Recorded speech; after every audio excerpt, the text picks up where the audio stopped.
Bulldog Hanover, the Bulldog does it again. Bulldog Hanover, Rocky Road Hanover, and then Tattoo Artist.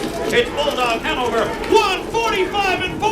There it is, the fastest mile in harness racing history. Hello, it's Bob Pandolfo on Friday, July 11th, 2025. Welcome to Power Brush with Pandy.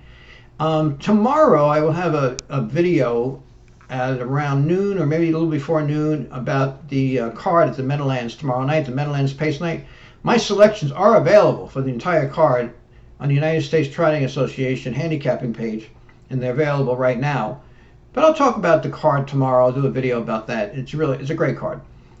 I wanted to talk a little bit about this video that Freddie Hudson, former harness driver in New York, posted a video, Carmine Abbatiello tribute. He posted this on YouTube, and a lot of people contributed to this video. Did a very nice job. So I wanted to give my, a Carmine Abbatiello story.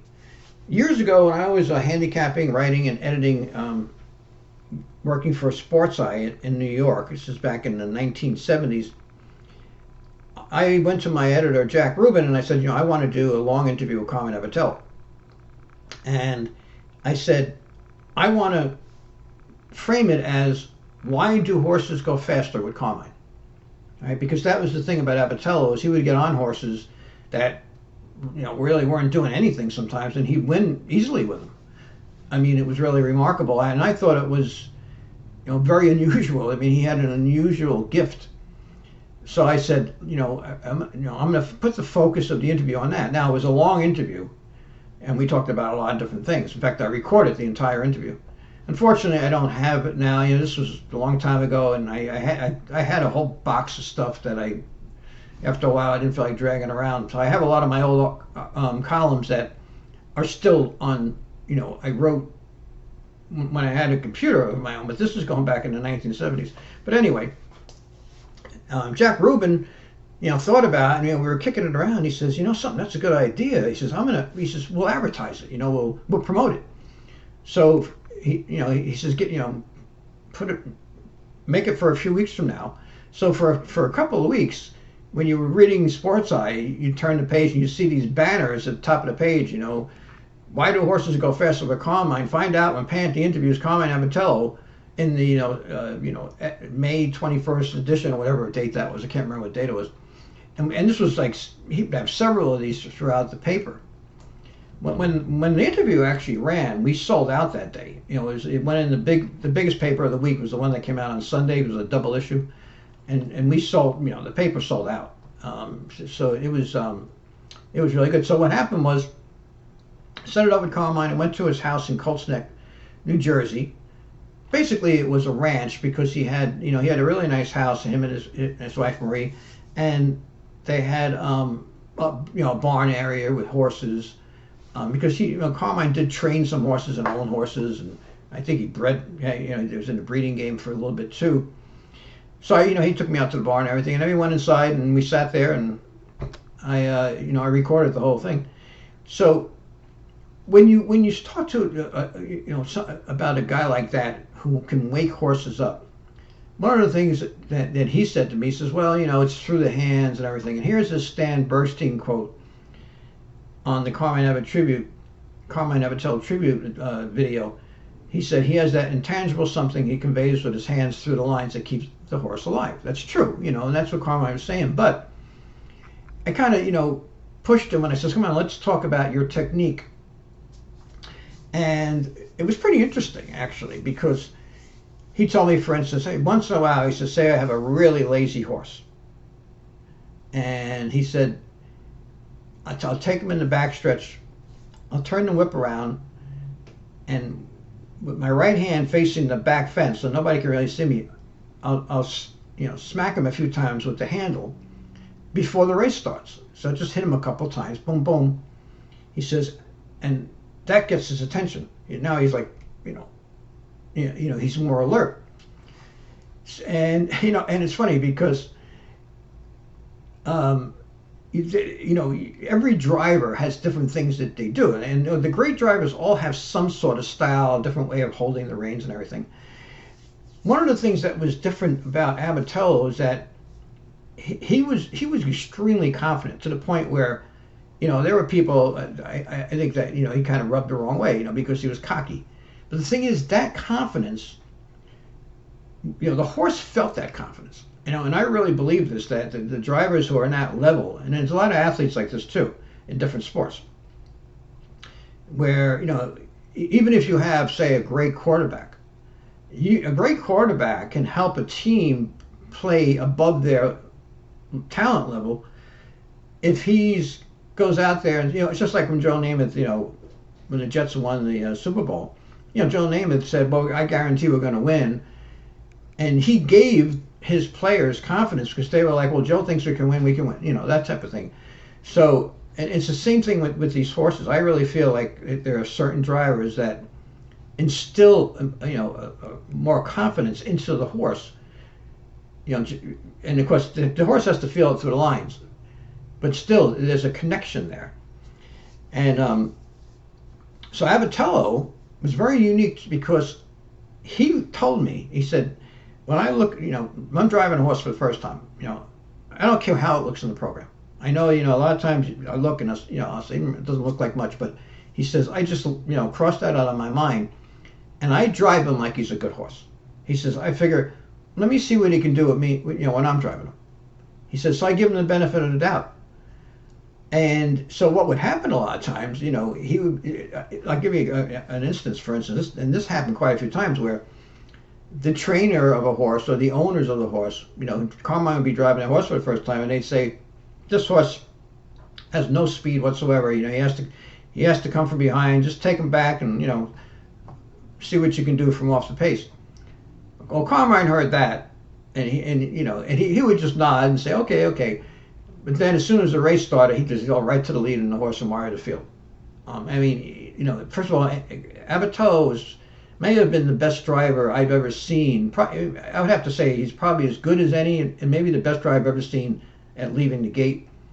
And he didn't do it by whipping the horse or anything like that.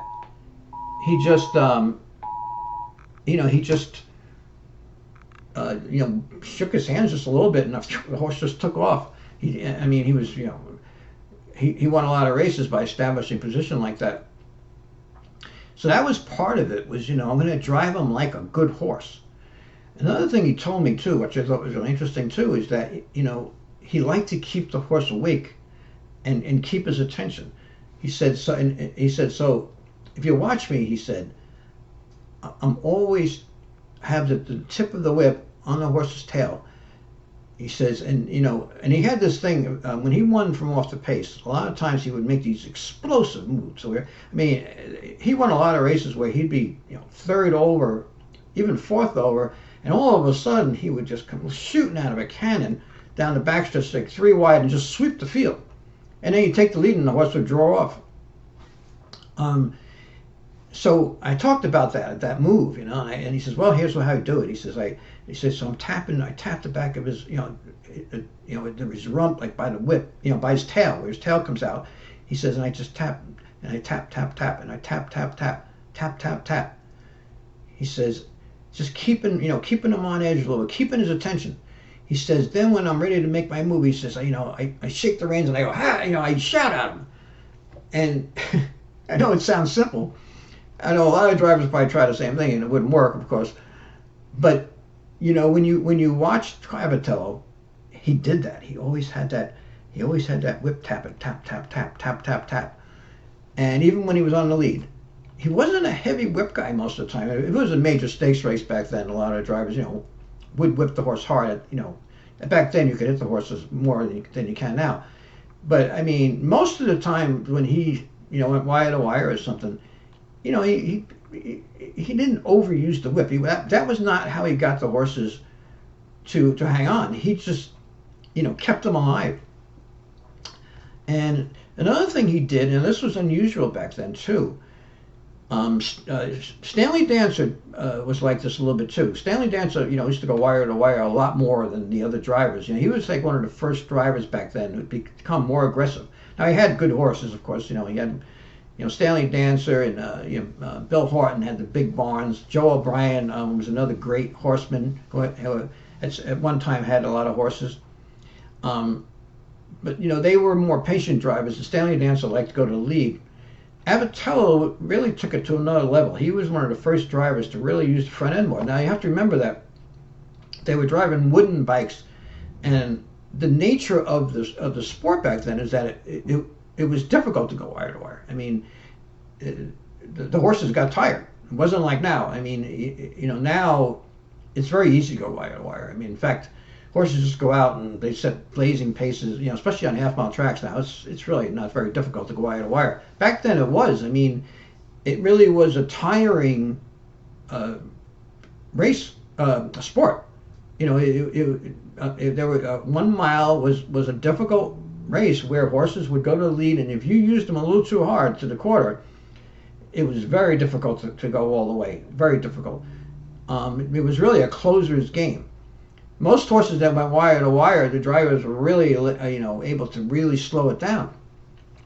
But Abbatiello, when he had a nice horse, not necessarily a stakes horse, but even like a nice, solid $20,000, $30,000 claiming horse, or a horse that was worth $30,000, $40,000, $50,000, plus the better horses, he likes to, put them on the lead and let them, set the pace on their own. He didn't like to strangle them back too much. He felt that you give the horses behind you an advantage if you slow it down too much, especially the horse sitting in the hole. So he says, I don't want to take the speed out of a horse. So he would put the horse on the lead, and then, he would just kind of let the horse, set his own pace. Consequently, he would set a faster pace a lot of times than most of the other drivers, because they were all trying to, take a hole. He didn't believe in that. If a horse was extremely rateable, he would take a little bit of a hold. But a lot of the horses, they wanted their head. They were speed horses, and he would just let them go, and they would set a little bit faster pace. But that made it really hard to catch them because, he wasn't strangling them down, and the horses sitting right behind him, they were getting tired, right? Because they weren't like the horse sitting in the two-hole. He wasn't getting a breather. He was trying to keep up. And of course, Carmine also could get away with that too because he could keep a horse alive so well. But by having such soft hands and by giving them their head and letting them set the pace that they were comfortable with, it actually made them harder to catch. But and a lot of people thought that was odd. Back then they were like, "Geez, I don't know how you could do that. Like if you go quicker on the lead, you're supposed to get tired." But he was just letting the horses relax into their stride, and they would dig in. So he had a different way of looking at pace. Nowadays, in thoroughbred racing and in harness racing, there's a lot more of that type of thinking. Especially in harness racing, but even in thoroughbred racing, there are jockeys that do that too. The first one I ever remember seeing was Angel Cadero in New York, and he used to do the same thing. He'd put the horse on a lead and he'd just let him roll, instead of trying to strangle him back. So it was really interesting. The thing that you could tell that Abbatiello had a special talent too, because I'll give you an example. Let's just say you're handicapping 8-horse field at Roosevelt or Yonkers back then, and the horse has post 8, and you're going you're handicapping, and the horse has one of the good drivers in New York. But you look at him and you say, "Oh, this horse is not going to win from post 8." You cross him out. You get to the track, and that driver didn't show up that night. He wasn't feeling well or something. So there's some late driver changes. And you find out, well, Carmine Abbatiello's on this horse, the 8-horse, right? It's different now. It's different. Now you have to take another look at the horse and say, "Oh, wait a minute. This horse has Carmine now.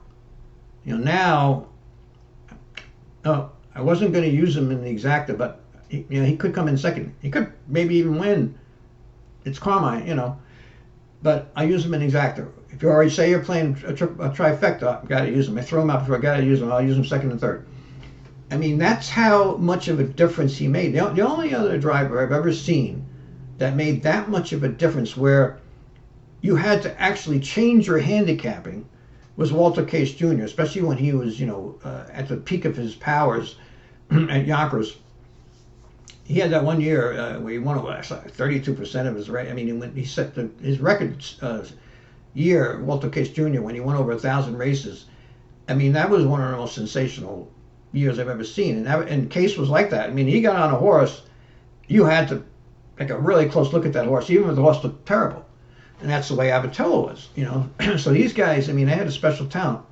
And, you know, Abbatiello,